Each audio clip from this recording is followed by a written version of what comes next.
Hello students, welcome to RHchemistry. So ತಮಗೆಲ್ಲರಿಗೂ ಗೊತ್ತೇ ಇದೆ. ಸೊ ರಾಜ್ಯದ ಅಂದರೆ ಕರ್ನಾಟಕ ರಾಜ್ಯದ ಕೃಷಿ ಮತ್ತು ತೋಟಗಾರಿಕಾ ವಿಶ್ವವಿದ್ಯಾನಿಲಯಗಳಲ್ಲಿ ಯಾವ್ಯಾವ ಒಂದಷ್ಟು CET ಮತ್ತು ICAR ಸೀಟ್ಗಳು ಉಳಿದಿತ್ತು, ಆ ಒಂದಷ್ಟು ಸೀಟ್ಗಳಿಗೆ ಮುಕ್ತ ಕೌನ್ಸಿಲಿಂಗ್ ಅಂದರೆ ಓಪನ್ ಕೌನ್ಸಿಲಿಂಗನ್ನು ಮಾಡ್ತಾ ಇದ್ದಾರೆ. ಸೊ ಇದ್ರ ಬಗ್ಗೆ ನಾನು ಬೆಳಗ್ಗೆ ಕೂಡ ಒಂದು ವಿಡಿಯೋವನ್ನು ಮಾಡಿ ಹೇಳಿದ್ದೆ. ಸೊ ಅದರಲ್ಲಿ ಹೇಳಿದ್ದೆ ಯಾರ್ಯಾರು ಎಲಿಜಿಬಲ್ ಇದ್ದಾರೆ, ಎಲಿಜಿಬಲ್ ಇಲ್ಲ, ನಿಮ್ಮ ಲೀಸ್ಟನ್ನು, ನಿಮ್ಮ ಹೆಸರನ್ನು ನೋಡ್ಕೊಳ್ಳಿ.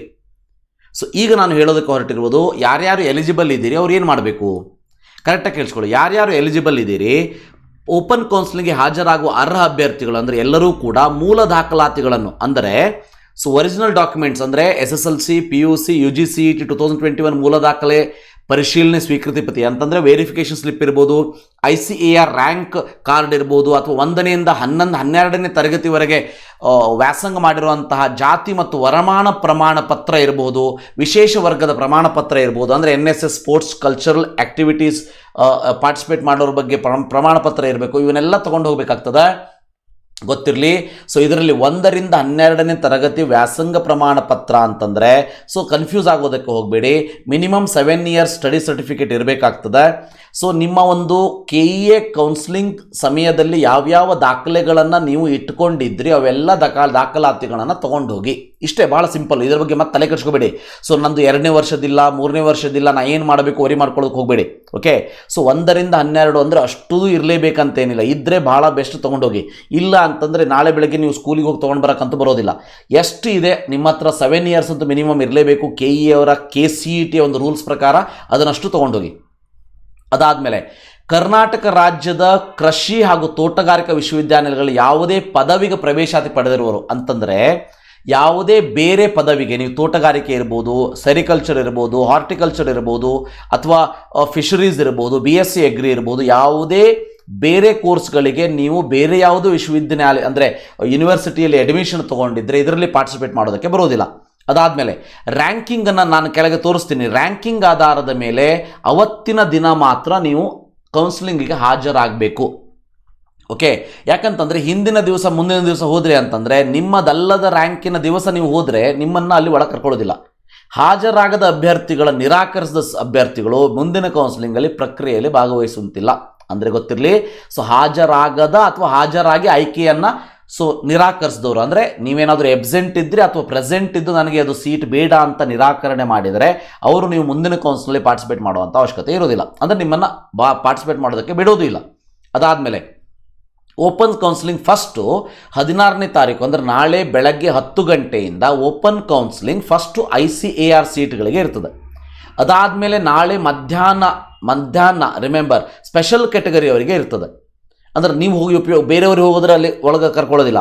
ಸೊ 17ನೇ ತಾರೀಕಿನಿಂದ 19ನೇ ತಾರೀಕಿನವರೆಗೆ KCETಯ ರ್ಯಾಂಕಿನ ಪ್ರಕಾರ ಅದನ್ನು ಕೂಡ ತೋರಿಸ್ತೀನಿ. KCETಯ ರ್ಯಾಂಕಿನ ಪ್ರಕಾರ ನೀವು ಅಲ್ಲಿ ಹೋಗಬೇಕಾಗ್ತದೆ. ಆ್ಯಂಡ್ GKVKಯಲ್ಲಿ ಅಂದರೆ ಅಗ್ರಿ ಯೂನಿವರ್ಸಿಟಿ ಬೆಂಗಳೂರಿನಲ್ಲಿ ಮುಕ್ತ ಕೌನ್ಸಿಲಿಂಗ್ ನಡೆಯುವಂಥ ಸ್ಥಳ ಯಾವುದು ಅಂತಂದರೆ ಡಾಕ್ಟರ್ ಬಾಬು ರಾಜೇಂದ್ರ ಪ್ರಸಾದ್ ಅಂತಾರಾಷ್ಟ್ರೀಯ ಸಮಾವೇಶ ಭವನ GKVK ಅಂತ ಇರ್ತದೆ.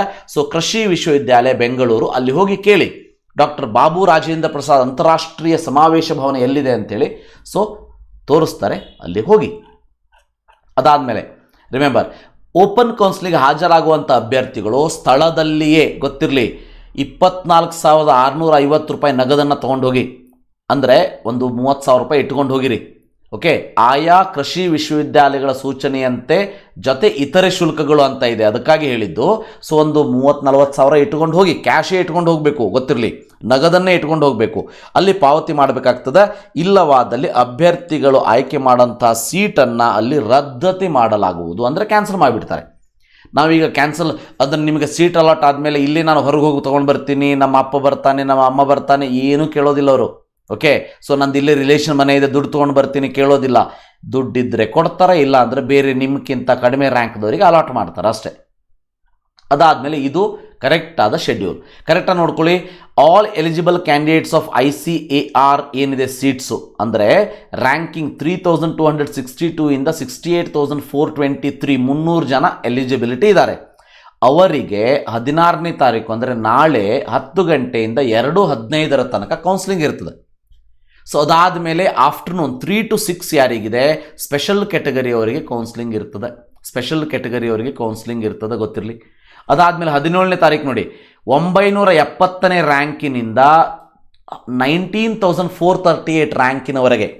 ಸೊ ನಿಮಗೆ ಎಲಿಜಿಬಿಲಿಟಿ ಲಿಸ್ಟ್ ನಾನು ಆಲ್ರೆಡಿ ತೋರಿಸಿದ್ದೀನಿ, ಹೌದಾ?